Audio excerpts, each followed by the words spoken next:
28 settembre, la lotta armata.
Buongiorno, non sono di vi occorre qualche cosa?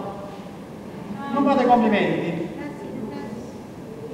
No, non serve niente.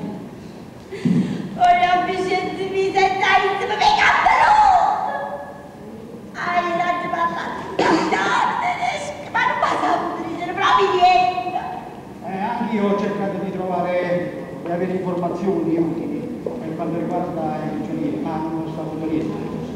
So soltanto che i rastrellati si trovano al campo sportivo del Povero e i patrioti del Povero stanno cercando di liberarli, ma devono stare attenti perché i tedeschi minacciano di fucilarli tutti. Tu hai sempre una povera femmina e non capisci niente, ma dici nada, ma voi perché state dando tutti i Mussolini e tutti i fascisti? No, nascondi, qui il discorso si farebbe molto lungo, ma voglio darvi soddisfazione e cercherò di accorciarlo quando più posso. Dunque, innanzitutto dovete sapere che il mondo, tutto il mondo è diviso in due classi, che lottano l'una contro l'altra. E che sono queste due classi? I produttori e gli sfruttatori. Chi sono i produttori? Sono i lavoratori, quelli che creano il benessere per l'umanità, dal pane, dalle pentole, dai mobili, dalle case. E praticamente dicono il proprio lavoro, come pure gli ingegneri, gli impiegati, i medici e pure questo. Gli sfruttatori invece sono quelli che non vanno niente e vivono per lavoro degli altri, e sono una piccola minoranza. Come pure chi sono gli industriali? Gli agrari, gli industriali, i bambini e i nobili, come i baroni. Vi voglio fare un esempio per farvi proprio praticamente. Un barone di sto palazzo, lo sapete, però quello non fallite dalla mattina a sera e comunque vive lo stesso, come vive con la prigione che voi, io e gli altri inquilini indiani. Per questo motivo i lavoratori cercano di avere una loro qualche diritto a questo benessere e perciò lottano per avere il gabinetto e la fontana di un locale.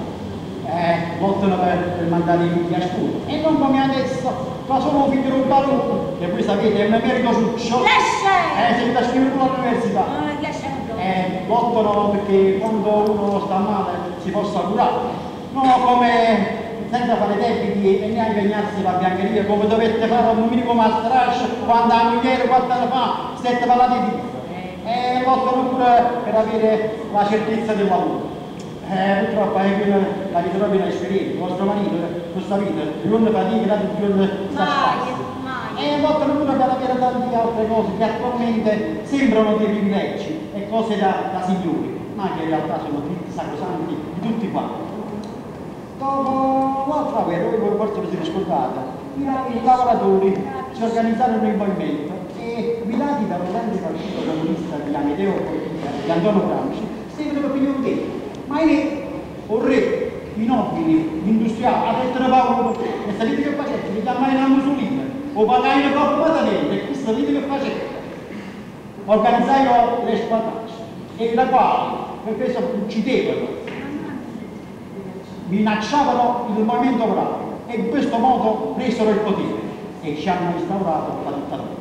Però dovete sapere che ufficialmente dietro la dittatura c'è stato Mussolini, è capo ufficiale, ma non è che ci stanno in tanti industriali come Agnelli, Marelli, Preda, è un certo Benetti. Sapete che si mettono a fare? Si mettono a fare le armi, e le armi attività a questo senso per fare le guerre. Ma si discuteva a avere le piove, a avere l'Albania, a avere la spada, e poi si mise a fare la guerra a casa loro. Non avete capito perché sono antifascisti? Perché mi hanno cacciato in casa? Professore, come parlate bene? Quando parlate lui si capisce tutte cose, come si vede che siete un grande professore. Adesso purtroppo me ne devo andare, ho da fare qualcosa al corso. Però se avete bisogno di qualcosa non avete vergogna, devo dire che hanno riservato Maria. E questo discorso, cerchiamo di farlo quando viene pure vostro marito. Speriamo. In modo che la notte per sempre tutti questi diritti. Arrivederci.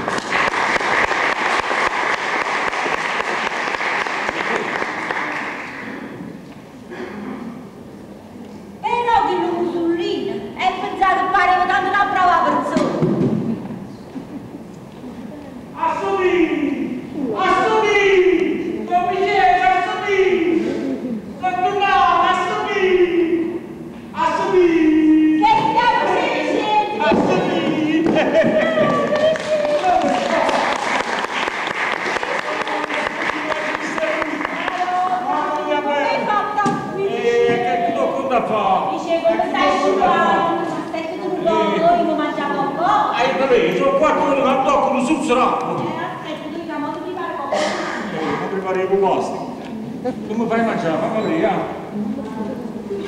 forse mangiamo come facessimo capità, mangi tu il patate, sono stato 4 giorni senza toccare manco l'acqua, l'uomo di giorno. Dici, ma come hai fatto a cui sono stata a liberare i patrioti amici Don Vicenza?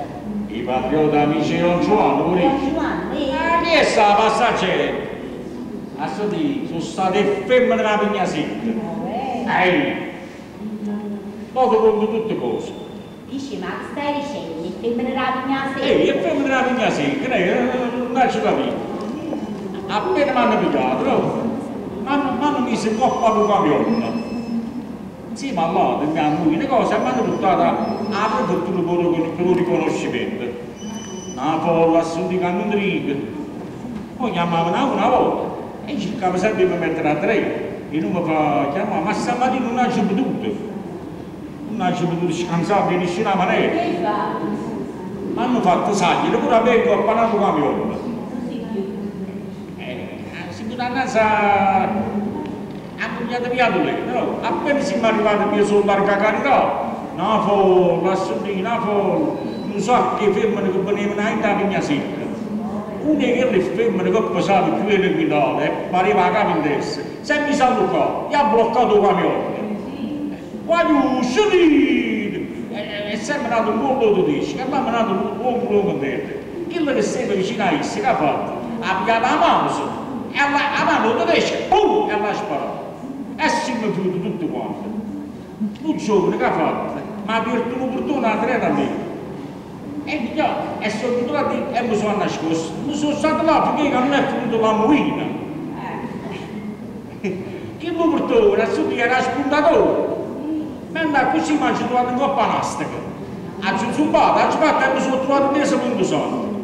E mo sto qua, ma quando mi sono fatti un Giovanni. Ho fatto le niente, vicini, non discorso da ricordi che la sera. La ricordo fatta. Aspetta, ma me la fruttetta, mi preparo.